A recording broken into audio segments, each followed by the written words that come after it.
everyone, it's Jim Tectonic here. We're working on a 2013 Sierra GMC today. We're going to be changing the brake pads and hopefully not the rotors too, because I believe I caught it early enough.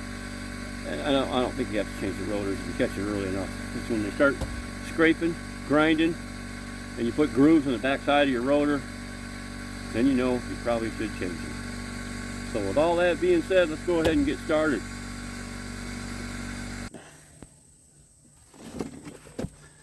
You probably saw me setting some kind of a tarp up here. I must have picked the hottest day of the year to do this. I think it's like 91 degrees today and humid. So I had to have some type of shade here. Obviously parked in the wrong spot. And don't feel like moving it, so. Handy to have one of these. If you don't, it just takes a lot more wrenching.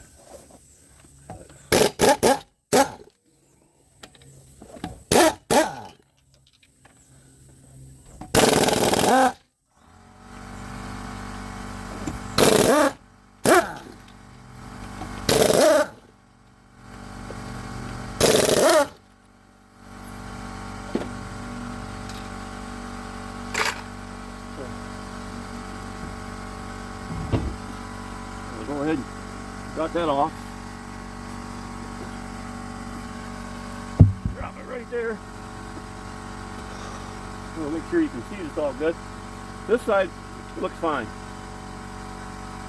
And I can reach around. I think it feels pretty good too. I don't feel no grooves in it. So we're going to go ahead and try to get away without changing the rotors. Got a nut in the top back here that holds this brake caliper on. You should have one on the top and bottom. Back side.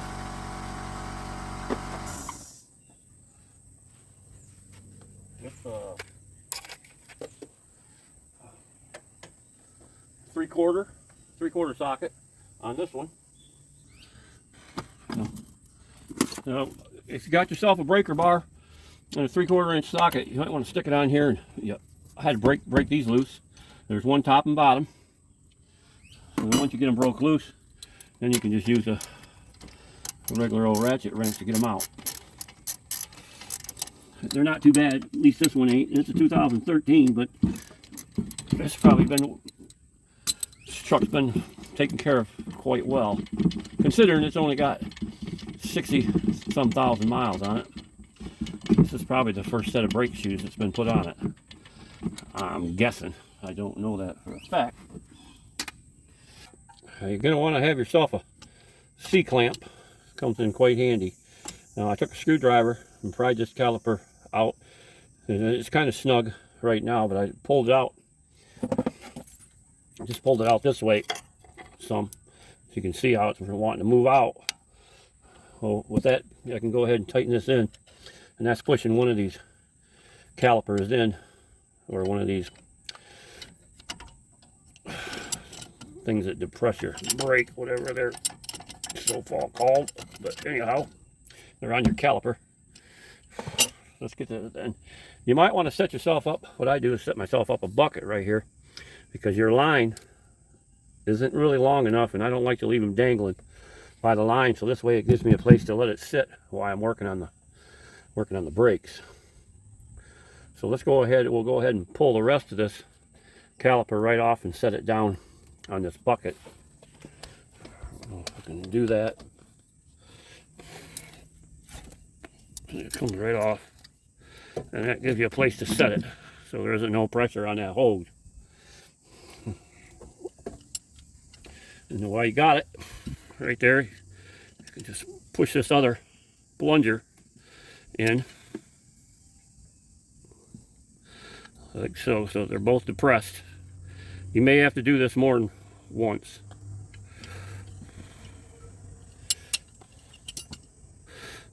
Make sure you squish your rubber down in all around. You can take a feather brush, clean that up pretty good. I got an air gun right here that'll probably blow a lot of stuff off. And so, and then here, that's pretty much that. And then here's your pads. are located, one on the outer and you got an inner. So we'll go ahead and work on getting those off, and I'll show you the best way it works for me. So this front one, if you get a little screwdriver in there, usually this one pops right off. And there you have your outer. And so it don't look bad on this side of it, but that's the outer side. So now we got to work on that inner one. Now I had to take a screwdriver and tap it this way to get this brake shoe to release, for somehow it was pretty stuck in there. And it's not looking too bad. You see they put this thing here on them, and that's supposed to let you know when it starts getting, when you get no pad at all on your shoe, it should be scraping. That actually should be a little farther forward, but anyhow, this one don't look too bad either. I'll have to compare it to the new one. So we got both those off, and we're going to go ahead and pop these two clips off. It comes with two new clips, so we'll go ahead and do that. Well, there you have it. There's a new one on the inner, and here's the old one.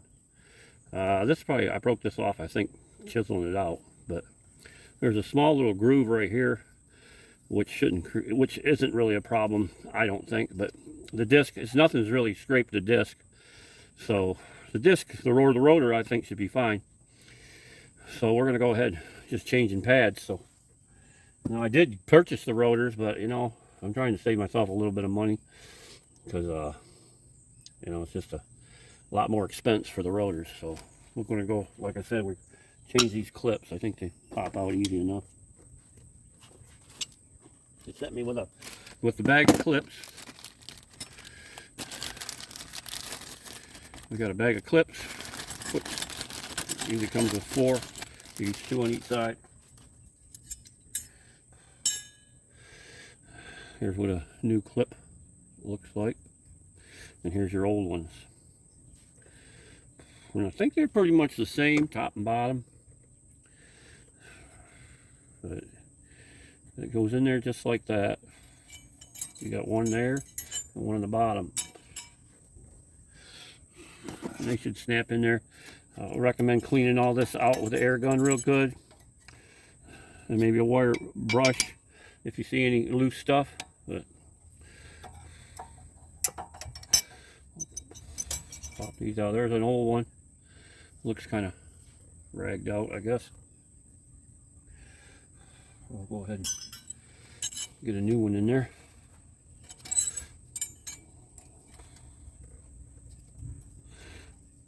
That should go in there pretty centered.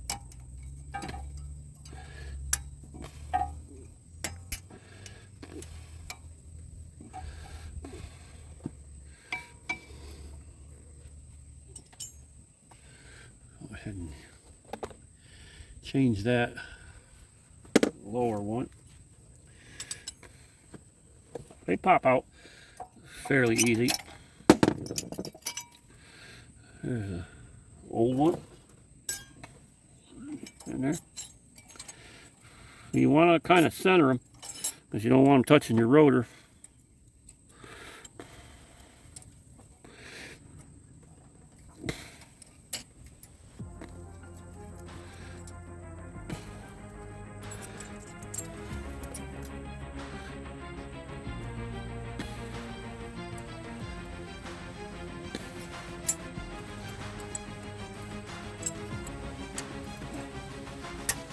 They just snap in place.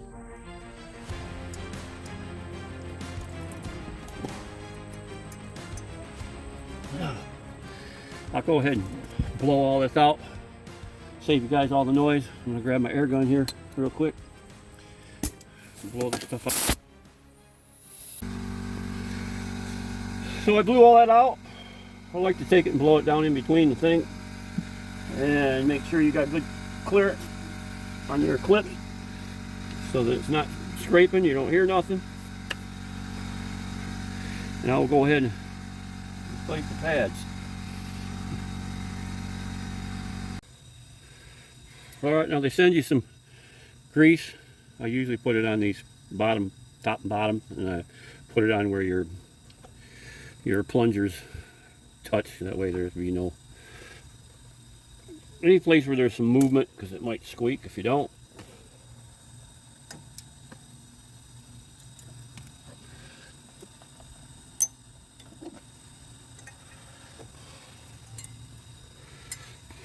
Let me grab a rag. These back ones are a little tricky sometimes getting them to fit because they're a little tall. You got to kind of make sure you get them to go in these grooves right here on the back side. Okay, well, I don't know if you can see, but I had a fight getting that back one in, because if you look when you pull this clip up, it was corroded underneath, so it wasn't letting this clip go down far enough, top and bottom. So when that happens, you have a heck of a time trying to fight it in there. So I had to get a kind of a grinder and chisel some of that rust out of there. It was rusted and corroded. So after a little bit of fighting with it, we finally got it. So you got to set it in there just right, and these things are kind of tapered so that you can start to taper in, and then you're supposed to be able to turn them, and they should go in. And if they lock in there, you're good. Which the other one did not want to get started. Plus, it's hard to see behind here what you're doing. So, needless to say, it was quite a fight, and that one just slipped right in. So I'm going to go ahead and clean that caliper up a little bit and depress that. I don't know if you can't see it, but depress this other plunger over here, which is sticking out a little bit, that far one. Put a C-clamp on that, and then I'll put a little bit of this brake grease. I can't find a place to hang this light to have it work for us.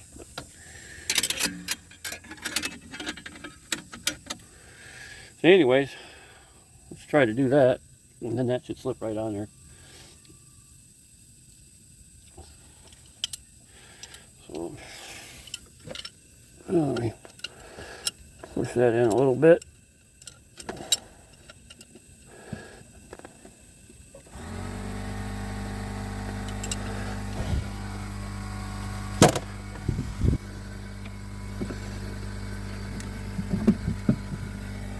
And this should just come around here, like so.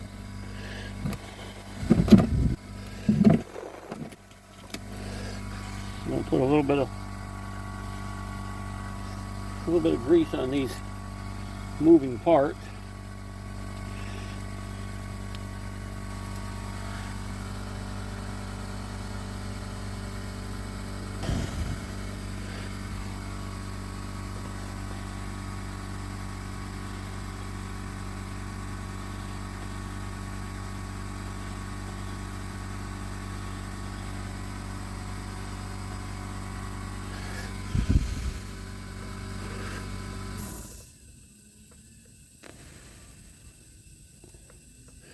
Just get a little bit on that. A little bit on where the metal makes contact. And this should slide right back on easy enough.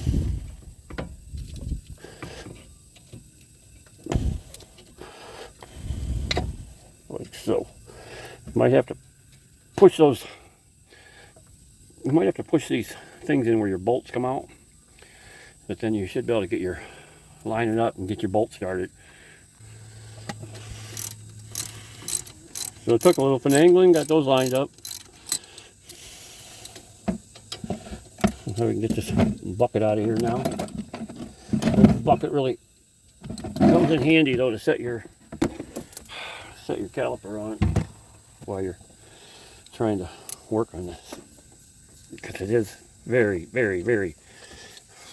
It's a lot of strenuous weight on that cable or that brake line, so that's why I like to have it sitting on something.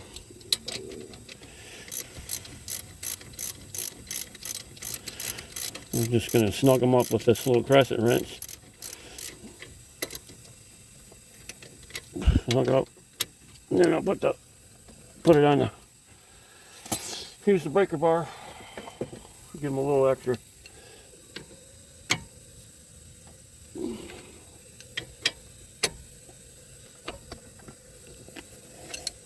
And that should do it. It should spin all right. Okay, and I went ahead and WD'd these bolts that I put in. Always recommend it. And while you got this damn thing apart, I don't know if you can see it, but you might as well grease this little grease fitting while you got everything apart, and you can get at this without a wheel on it. It makes it a whole lot easier to do it now. A lot of times they'll do that on an oil change. At least you expect them to, but that don't mean they do.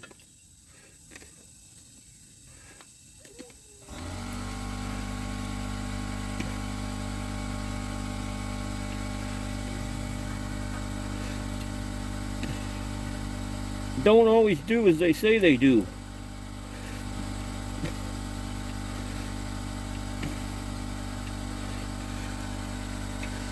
So anyways, now it got greased. And that's the only one I see over here. We got all this tight, so we're ready to put should be ready to put our wheel back on. So there you have it. Took the pressure. I snug these all up. Took the pressure off the jack. Made sure I took my safety jack out. And these take a 22. We'll go around and snug these up. Even though I put the air ratchet on them.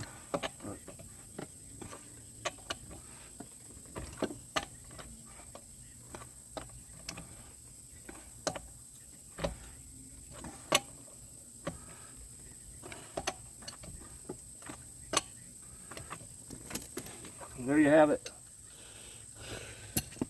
New pads. Didn't change the rotors. Should be able to take the rotors back and get my money back.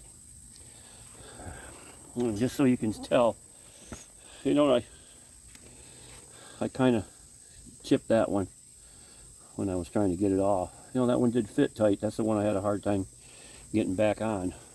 So it just seemed like it was a little needed.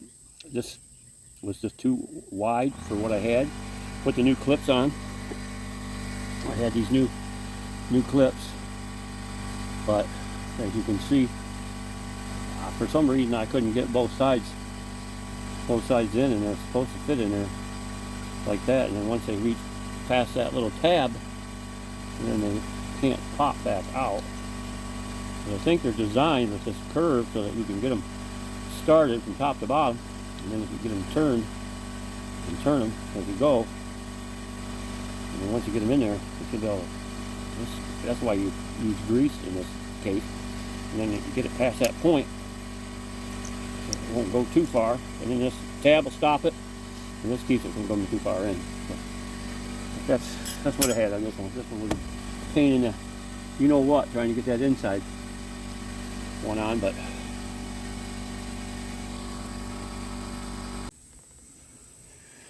so I think them pads ran me about 70 some bucks. They're supposed to be the ceramic. I usually go with that. That way you don't get a lot of that black dust on your rim, hopefully. At least that's the whole idea. But anyways, hey, guys, give me a thumbs up if you liked it. Hey, like and subscribe. And I'll see you on the next project.